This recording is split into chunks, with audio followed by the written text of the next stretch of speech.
Painting for me is really about slowing down and seeing the beauty and the magic and the color in the world around me.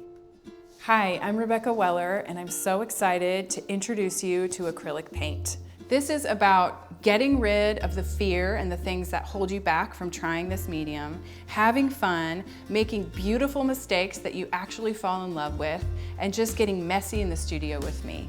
So follow along with me as we enjoy this journey towards loving acrylic paint together. For this chapter, I really want to help demystify acrylic painting and all the materials that go with it. The art store can be an overwhelming experience, and I want to help simplify that process and get you ready to start painting. So acrylic paint is actually sort of a middle zone between oil painting and watercolor. Oil painting is a little bit more of a thick paint approach. Watercolor is more of a stain approach. And with acrylic, you can kind of do either of those approaches or anything in between. It's essentially just glue and pigment. So it's like colored goo. When I was preparing for this workshop, I did a deep dive into historical color palettes. I will spare you some of the details because there's a lot to learn.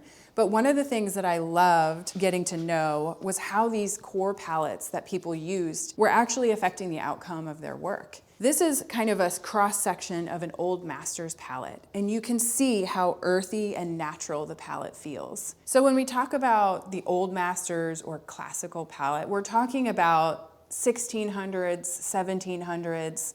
This was a time when pigments and paint was not at their fingertips. They had to mine from the earth and crush what they found to create these pigments. Then when we move into the Impressionist era, we're talking about Monet and Degas and the guys that had paint in tubes, and they could go out and actually work from the scenes that they were painting from. So I've selected this hybrid palette for my students to get them started so that they can move forward knowing that they have pretty much everything they need to make the painting of their dreams. So with the hybrid palette, you basically have the Old Masters palette as well as the Impressionist palette at your fingertips. It's just a very streamlined version of the two.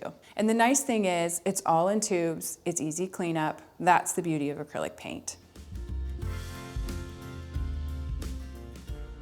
I love to get people started off with student-grade acrylic paint. When you walk into the paint store, you'll see your banks of acrylic paint all hanging. Everything should be pretty well marked for you, and you just want to look for all of the paint that says acrylic paint student grade. Usually they come in kind of a clear tube like this, and they even come in pre-selected multi-packs for you, and that's a great place to start. But I want to share kind of my core palette with you that I like to direct students to when they're just getting started. So to get started, titanium white is a great white. It's tried and true, and you'll find this type of white in any brand you're looking for. As far as kind of the neutral colors, I like to start people off with raw umber. It's a cool brown, and it's great for mixing and diluting color. And burnt umber, which is a really warm, kind of earthy brown and great for starting to mix blacks and darks and things like that. You always want to start off with kind of a simple primary palette. So I like to get people started off using a couple of yellows, a really beautiful blue, and a couple of reds. Yellow ochre is a really wonderful, rich, kind of earthy yellow that's been around forever, and it creates some really beautiful kind of yellow tones, and it can be diluted really easily. Cadmium yellow light is a lemony yellow, and it's very vivid, and it's easy to mix into these kind of punchy oranges if you want to just add a little bit more color in your piece. Ultramarine blue is a cool blue that's beautiful for mixing skies, and you can easily warm it up with just a little bit of one of those yellows. Cadmium red light is an all-time fave of mine. It's a very, very vivid red. Straight out of the tube, it's actually incredible. And then alizarin crimson is a berry red, and it's very, very deep, and it can create like a very vivid pink, but you can also warm it up and make it a little bit more tomatoey. So this is a core palette that I like to start people off with so they don't get overwhelmed.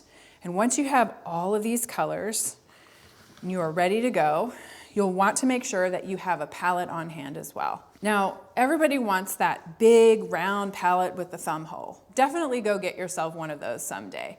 But if I'm being honest, I always start people off with this type of palette. It's a disposable palette.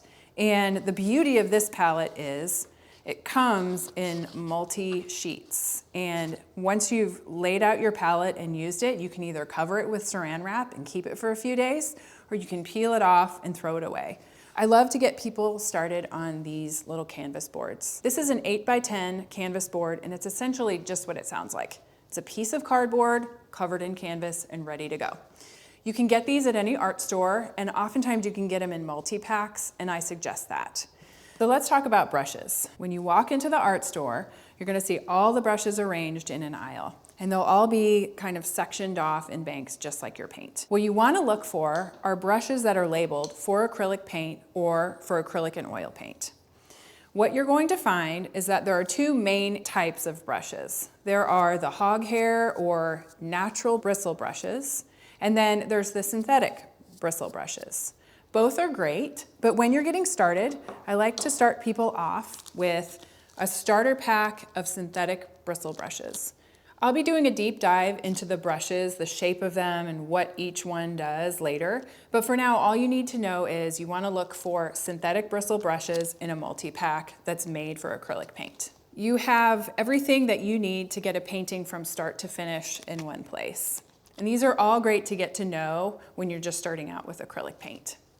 The other thing that's really interesting about acrylic paint brushes is that they come in both long handle like this and short handle, which I'll show you. The short handle is great if you have your painting laying flat and you want to be working over top of it like this, because you're not going to have this long length of brush that's going to kind of get in your way. The long handle is really wonderful if you want to be standing and working, because it basically creates an extension of your arm and you can get these really beautiful fluid strokes. I like to start people off with the long handle because there's just a little bit more play with it. You can work with it both ways. One more thing that you will need to get started is a palette knife. These also come in a bunch of different shapes and sizes, but I like to recommend this smaller version with the flat angled edge. This makes mixing paint really easy, and they're really fun to use when you're just getting started. So when you're shopping for art supplies, you're going to see there is so much out there, and that is the fun part. But this is kind of the starter kit that I like to create for new people. So now that you have all your supply list ready, I want you to go out and get your workstation set up and start playing with your supplies. Get those brushes messy and start making marks on your paper and just get used to it. It is a forgiving medium. It is a fun medium, and I do not want you to be afraid of it. I want you to get to know it, and I want you to love it as much as I do.